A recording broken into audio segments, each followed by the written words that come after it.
Welcome student. आज के lecture में हम बात करेंगे फीडबैक मैकेनिज़्म। लास्ट नोट में हमने बात की थी कि होम्योस्टैटिक मैकेनिज़्म, ठीक है ना, जिसमें हमने बात की थी कि होम्योस्टैसिस मैकेनिज़्म के 3 बेसिक कंपोनेंट्स होंगे, डिटेक्टर, कंट्रोल सेंटर और इफेक्टर, ठीक है ना। तो आज हम बात करेंगे फीडबैक मैकेनिज़्म की। तो होम्योस्टैसिस में 2 टाइप्स ऑफ फीडबैक मैकेनिज़्म होगी। एक को हम नेगेटिव फीडबैक मैकेनिज़्म कहते हैं और दूसरे को हम पॉजिटिव फीडबैक मैकेनिज़्म कहते हैं, ठीक है ना। तो सबसे पहले हम बात करेंगे कि नेगेटिव फीडबैक मैकेनिज़्म क्या होता है, ठीक है ना। तो नेगेटिव फीडबैक मैकेनिज़्म में जो इफेक्टर्स होंगे वो क्या करेंगे, निगेट करेंगे या रिवर्स करेंगे the effect of original stimulus, ठीक है ना। जो ओरिजिनल स्टिमुलस था उसके इफेक्ट को जो इफेक्टर्स होंगे वो क्या करेंगे, निगेट करेंगे या रिवर्स करेंगे, ठीक है ना।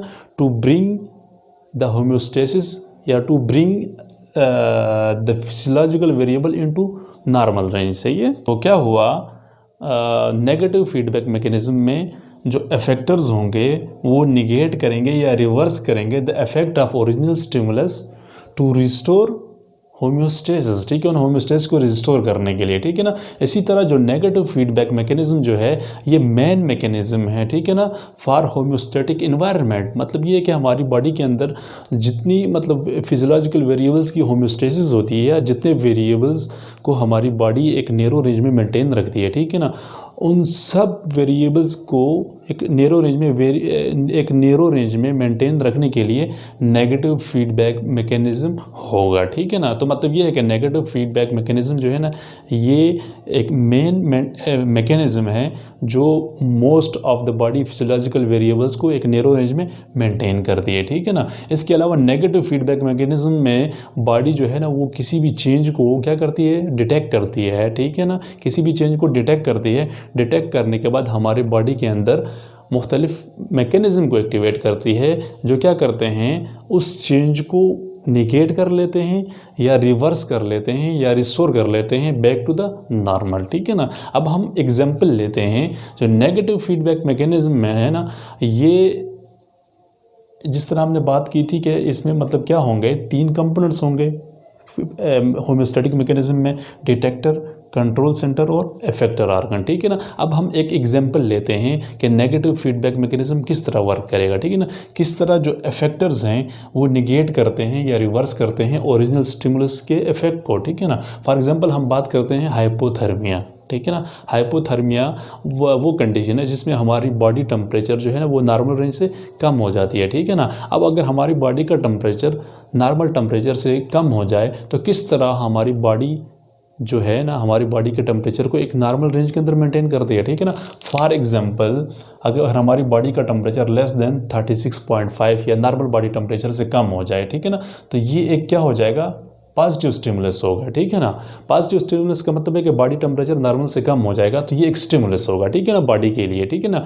अब इस स्टिमुलस के अगेंस्ट हमारी बॉडी के अंदर कुछ डिटेक्टर्स होंगे जिनको हमने सेंसर्स भी कहा था या रिसेप्टर्स भी कहा था, ठीक है ना। ये स्पेशलाइज नर्व एंडिंग होंगी, ठीक है ना, जिसको हम थर्मो रिसेप्टर्स कहते हैं, जो रिस्पॉन्सिबल होते हैं टू डिटेक्ट टेम्परेचर, ठीक है ना।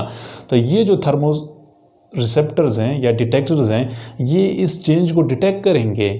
चेंज क्या थी, body temperature less than normal, ठीक है ना, इसको थर्मो रिसेप्टर या डिटेक्टर डिटेक्ट करेंगे। डिटेक्ट करने के बाद इस इंफॉर्मेशन को सेंड करेंगे कंट्रोल सेंटर को, ठीक है ना। अब हमारी बॉडी के अंदर टेम्परेचर के लिए कंट्रोल सेंटर क्या है, ब्रेन। अब ब्रेन के अंदर ब्रेन का कौन सा पार्ट है, हाइपोथैलेमस, जो रेगुलेट करता है बॉडी के टेम्परेचर को, ठीक है ना। अब हाइपोथैलेमस में जब ये इन्फॉर्मेशन चली जाएगी कि बॉडी का टेम्परेचर जो है वो नॉर्मल से कम है, पेशेंट हाइपोथर्मिया में है, ठीक है ना।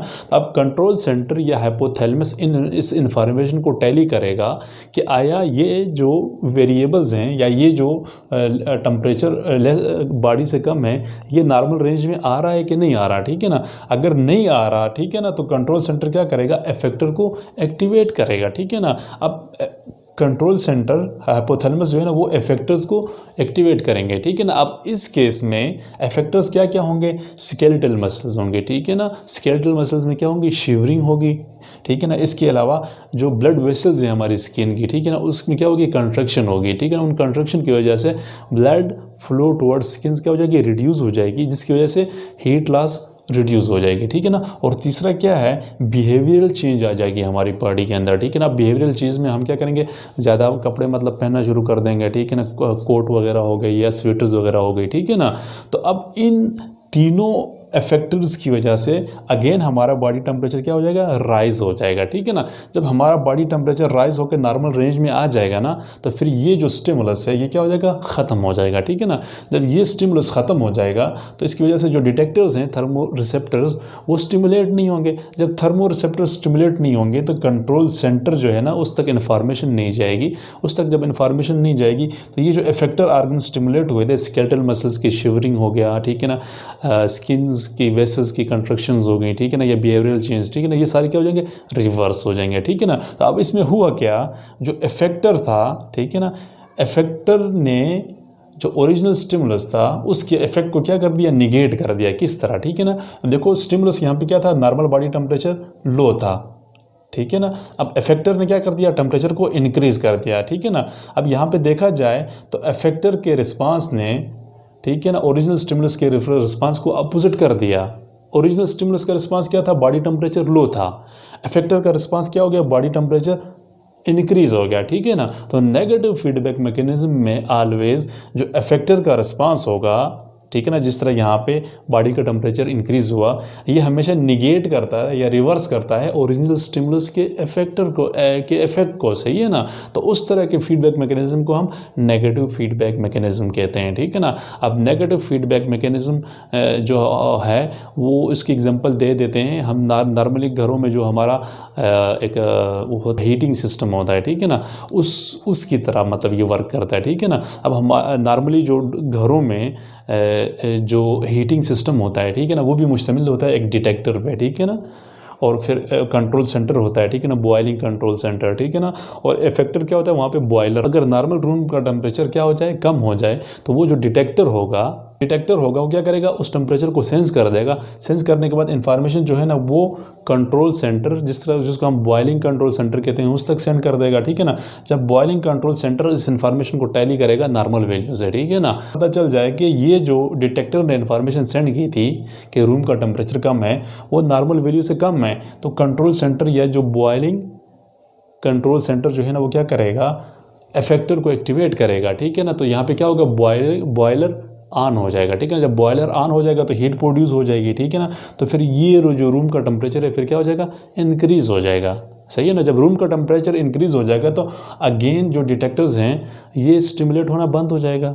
जब स्टिमुलेट होना बंद हो जाएगा तो कंट्रोल सेंटर एक्टिवेट नहीं होगा। कंट्रोल सेंटर एक्टिवेट नहीं होगा तो अगेन हीट मज़ीद प्रोड्यूस नहीं होगी, ठीक है ना। तो ये एक टिपिकल एग्जांपल थी किसकी, नेगेटिव फीडबैक मैकेनिज्म की, ठीक है ना।